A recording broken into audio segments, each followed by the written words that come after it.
All right, good afternoon. Oh, it's early, 12:27. There we go. Programming note that may be of interest to you. The Secretary General, Antonio Guterres, will be at the Security Council stakeout tomorrow at 9:30. He will make remarks relating to fallen UN staff. As at 9:45, he will go to the Trusteeship Council for the annual memorial service to honor United Nations personnel who lost their lives in the line of duty from in 2024. And yes, before you ask, he will take a few questions. And then at noon, I will be joined by Paul Heslop, the senior UN Mine Action advisor to the resident coordinator in the UN country team in Ukraine, and he will speak about the issue of mines in Ukraine. Senior personnel appointment to share with you today. The Secretary General is appointing Major General Diodato Abagnara of Italy as head of mission and force commander of the UN Interim Force in Lebanon, known as UNIFIL. We expect him to take up his position on the 24th of June. Major General Abagnara succeeds Lieutenant General Lázaro Sáenz of Spain. The Secretary General extends his sincere gratitude to Lieutenant General Aroldo Lázaro Sáenz for his dedication, for his leadership of UNIFIL during one of the mission's most challenging periods.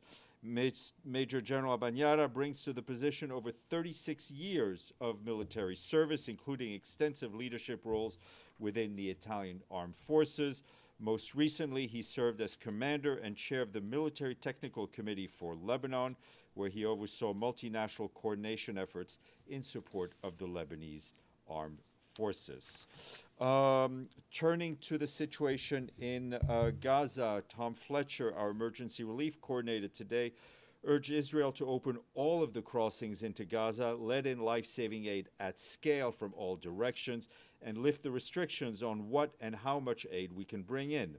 He noted that dozens of Gazans were declared dead at hospitals yesterday after Israeli forces said they had opened fire. Mr. Fletcher said this is the outcome of a series of deliberate choices that have systematically deprived 2 million people of the essentials they need to survive.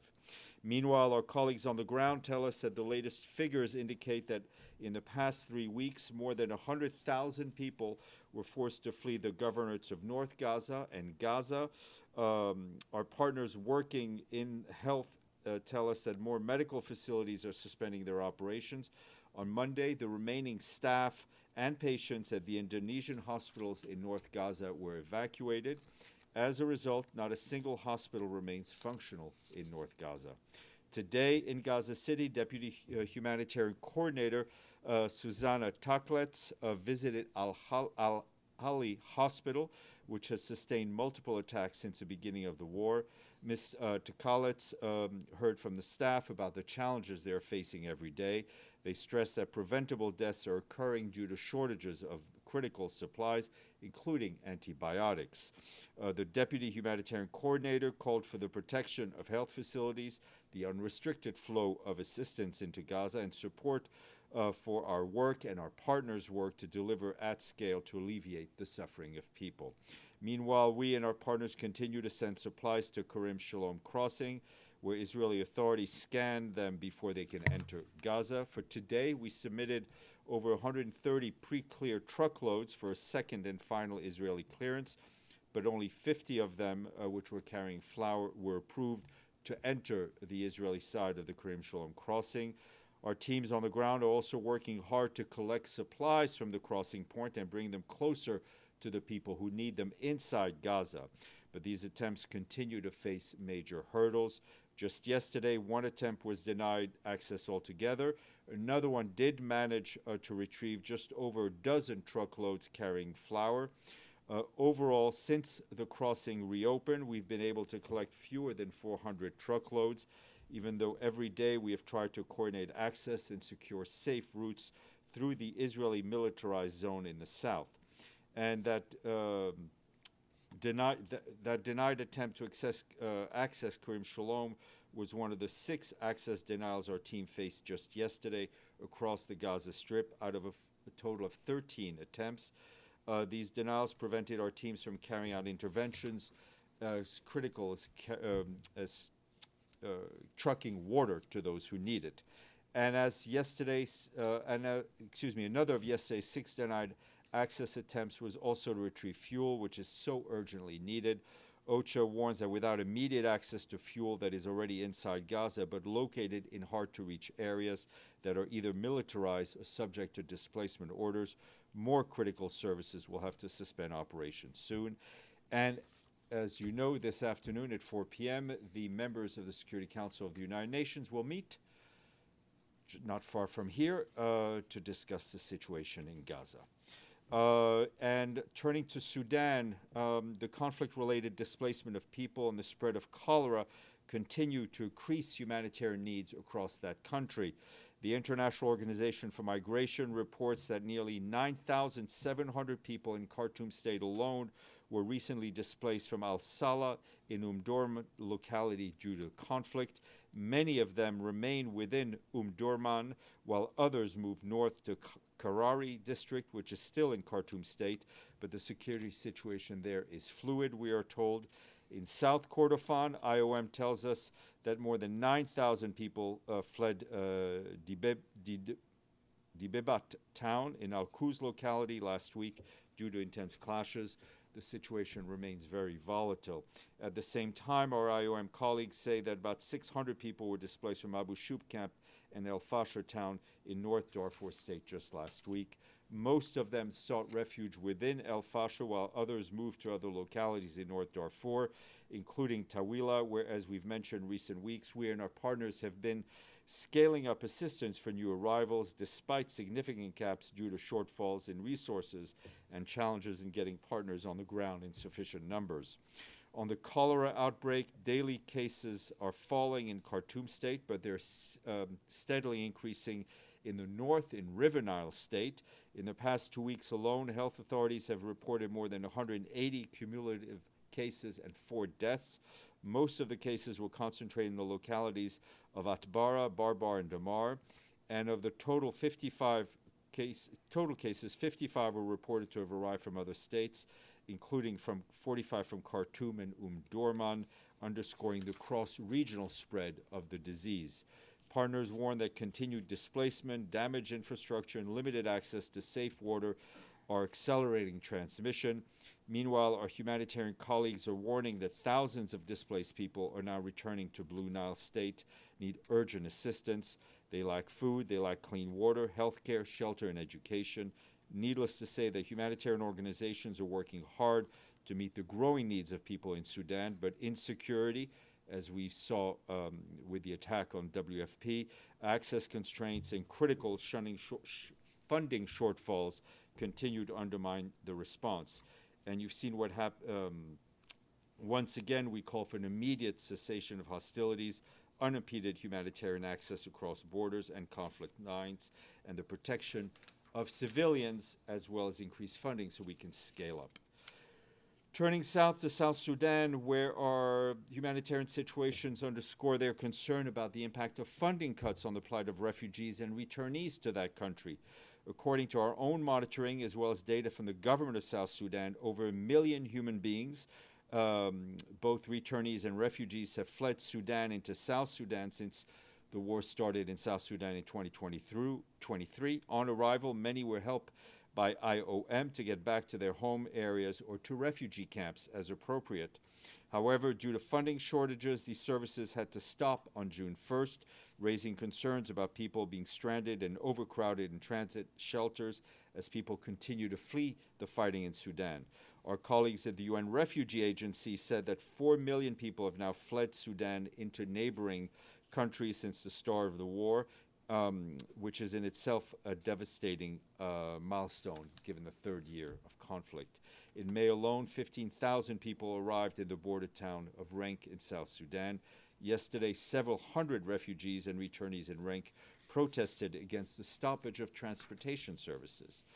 And a note from Libya and from our friend Volker Turk, the High Commissioner for Human Rights, who today called for the sealing of detention facilities in Libya where human rights violations were found, and for prompt, independent, impartial, and transparent investigations by the Libyan authorities. Dozens of bodies have been found in both official and unofficial detention centers. Mr. Turk said the discoveries confirmed the long-standing findings by our UN political mission in Libya, as well as UN fact-finding mission in Libya, and various witness accounts regarding the existence of such sites and the extent of the horrific violations committed in connection with them, including torture and enforced disappearances. Mr. Turk said he was troubled by reports that Libya's forensic authorities mandated to exhume and identify human remains have yet to be granted access to these sites. He urged the authorities to grant full and unimpeded access to all sites. Mr. Turk also called on the authorities to grant the United Nations access to sites as part of our mandate to document human rights violations. And turning to Bangladesh to give you a grim update from Cox's Bazar, where days of intense monsoon rains and high winds have triggered landslides, floods, and widespread damage across Rohingya refugee camps in Cox's Bazar. This has impacted nearly 16,000 people across 17 camps managed by the International Organization for Migration. Our IOM colleagues, in coordination with Bangladeshi authorities and partners, have launched an emergency response to support the emergency relocation, rescue, and initial damage assistance. Nearly 5,000 Rohingya refugees have been mobilized through Cash for Work activities to help clear fallen trees, unblock drainage channels, and restore access to essential facilities. Teams are also working to prevent further landslides by covering vulnerable slopes with tarpaulin. Emergency shelter distribution is underway. Shelter, water, sanitation facilities are also being assessed and repaired, while hot meals are being provided to displaced families who are sheltering in communal spaces. Just want to flag that today the heads of the UN agencies and international NGOs in Yemen echoed the Secretary General's call for the immediate and unconditional release of the personnel from the UN and other organizations and diplomatic missions who are currently being detained by the Houthis. More online, and today is the International Day of Innocent Children Victims of Aggression. Every day, children living in wars across the globe are facing unspeakable horrors. Ending and preventing these grave violations is central to the mandate of children in armed conflict. No money, no quiz, but I'll take a question from Gabriel, and then Benno, and then Lenka. Thank you, Steph. In regards to the Security Council meeting this afternoon on Gaza and the draft resolution, what would be the ideal outcome of that meeting for the Secretary General? Well, listen, the ideal outcome for most meetings of the Security Council for the Secretary General is a strong, unified voice. And on this case, a strong and unified voice on the situation in Gaza, calling for an end to the conflict, for full humanitarian access to the UN and its partners, for the release of the hostages, and for us to get back on track to a two-state solution, regardless of how distant that dream may currently be. No question from Benno. Okay, Lenka. Thank you very much, Stéphane. We just received an email that cafeteria is closing downstairs. How much are you planning to save on it? Or is there anywhere a breakdown we could actually see, what's the plan, what's the financial plan on closing the cafeteria, making the prices Yeah, higher I will look into this critical issue. But obviously, these facilities are run by an outside contractor, so there's also an issue of how much they can make. But yes, you have another question? Yes, please. President Zelensky said that the talks in Istanbul are insubstantial, that they are not that important. Of course, I know you don't like commenting on other leaders' comments, but Thank you for answering your question. Yeah. How does the SG sees the Istanbul peaceful talks? Does he believe they are crucial or useful? Well, I think Thank you. one of your colleagues asked me what we thought of the talks when they were going on, and our position is unchanged. Volodymyr and then Deji. Thank you, Stéphane. According to the American Center for the Strategic and International Studies, Russian military losses in the war against Ukraine have reached 1 million. What message would you like to convey to the Russian leadership in light of this senseless deaths and Look, injuries. The message that we are sending to all of the parties involved in this conflict is what we want to see, which is an end to the war in Ukraine in line with international law, in line with UN resolutions, in line with the territorial integrity of Ukraine to end this conflict. Could you get another question, please? Given the unfeasible conditions Russia put forward in Istanbul, as well as Moscow's subsequent actions and rhetoric, do you see any signs at all that the Russian ruler Putin seeks a ceasefire and peace? Look, I will leave the analysis of signs to analysts and journalists. Deji. For the past week, I believe we heard quite a lot about the humanitarian operation in Gaza from the UN.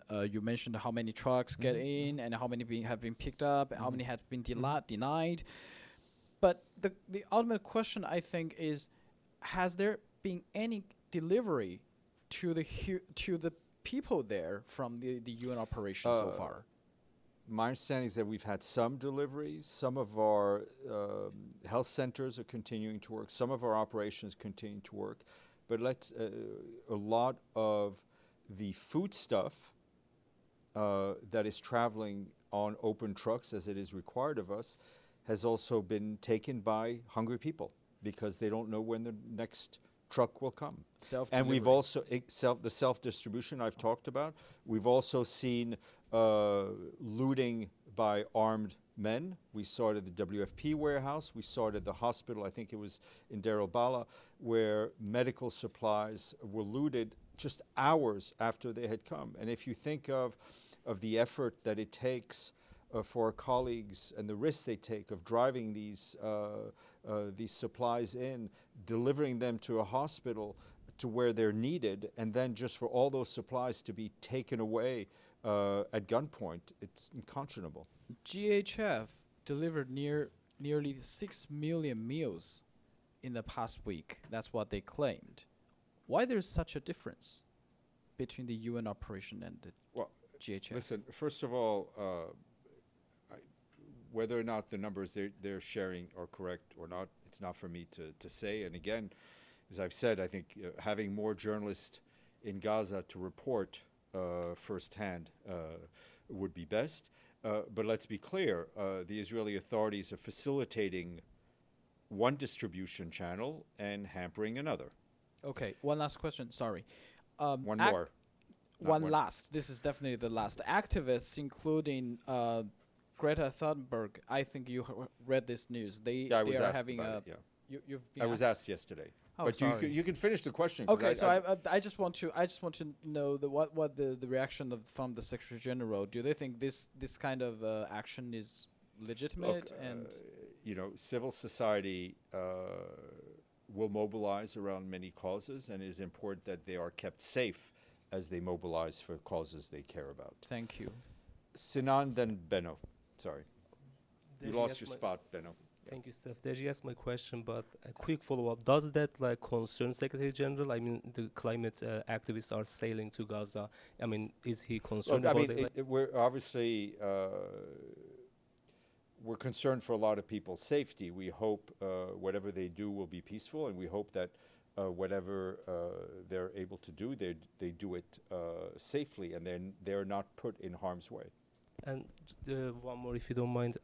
According to reports, and I think the Pentagon confirmed that the United States is reducing its military presence in Syria. Is that something Secretary General welcomes? And in addition, does he expect that from every foreign armies? Look, I think it is important that Syria be able to control its own territory, that the interim government be able to project state presence throughout Syria in a way that protects all Syrian people, including minorities, religious minorities, ethnic minorities, all those who may not feel that they are fully represented. Benno. Thank you, Steph. Follow up to the 6 million meals delivered by GHF. You said you don't know if that number is true. Does that mean you think there's reason to doubt the numbers? I'm just saying, I think, I understand the interest in GA Schiff's work. I will speak about our work. I will let others analyze and compare their work. But there is a bit of lack of transparency and questionable accountability in the way they operate. Okay, and my question is about the liquidity crisis. We all understand that by now you try to cut staff by around 20%, at least in parts of the organization. And also we know that the United Nations here in New York doesn't only exist in this building here. You have a lot of adjacent office space, which obviously in New York costs a lot of money. Is there plans to abandon these buildings? Yeah, I mean, we've already, I think, finished the lease in one building. There are 3 main buildings, and I think we will progressively end the leases in a number of buildings that we rent from commercial owners in the neighborhood. Let's be clear. The 20%, we're talking about posts, right? Which is different than staff, because some posts are not occupied. Do you have actually a breakdown how many No, because I think all of this is being looked at, and all heads of units and agencies are being asked to propose staff. Ephraim. Sorry, Stéphane, the same question. Just to be clear, does the UN have any means to verify or see if 6 million meals have been distributed to the people of Gaza? No. Okay. Yes, sir. Thanks so much, Steph. President Trump says he just had a phone call with President Putin. Does the Secretary General welcome communication between the two leaders? I mean, we welcome all dialogue. We welcome all dialogue between world leaders, especially between two permanent members of the Security Council. Deji, you see, it wasn't your last question. Sorry, Always say one. Yes. Sorry, Secretary General welcomes any talks between the leaders in the. What about him with President Trump? Well, I think, as I've told you, we had months ago. We put in an offer, and the contact has not been made. But he's ready. The Secretary General is always ready. It's like a Boy Scout. Pam Falk. Thank you, Steph.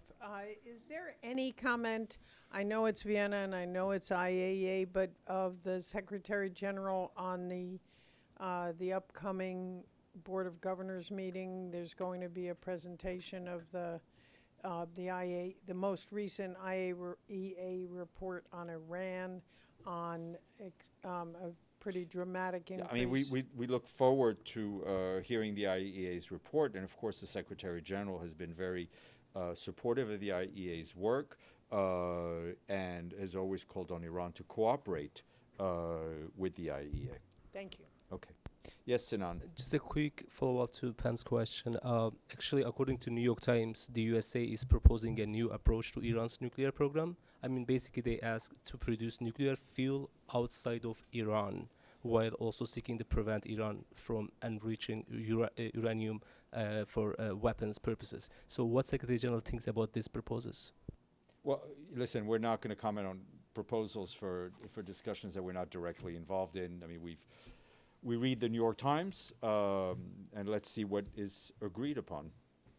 Yes, Pam, one more. Maybe not last. Thank you.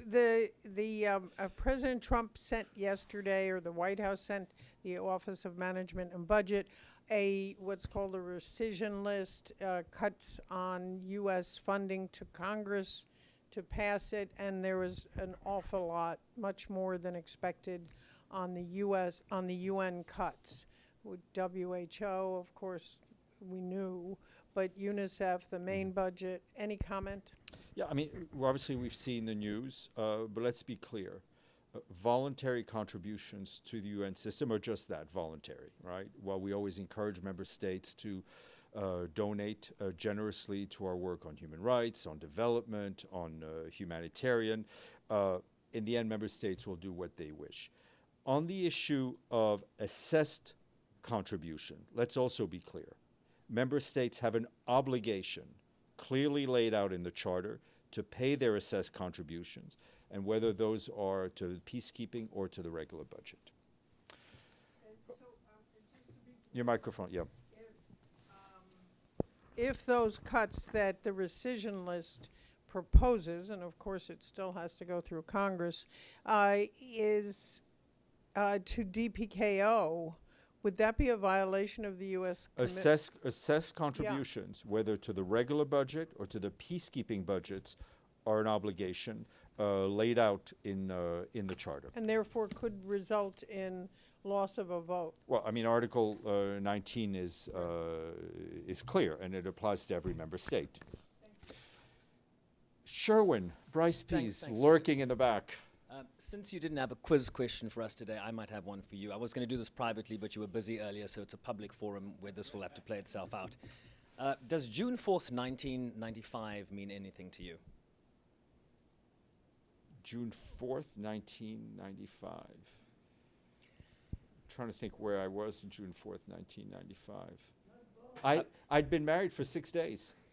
So I have a printout from the New York Times announcing your wedding to Ilaria Quadrani and Stéphane Dujarric, June 4th, 1995. I've got the printout here for you. And to mark the occasion of you announcing to the world that you are no longer a bachelor and that you are a kept man, we got you a cake to share with your office Thank you. after this briefing. So congratulations on your 30th wedding anniversary. Cheers, thank you. All right, you've sufficiently embarrassed me. Yeah. All right. And it wasn't 5 days. Yeah. Well, the actual wedding was on the 30th. For you and your staff. Thank you very much. Congratulations. And here's the printout for posterity. Thank you very much. Well done.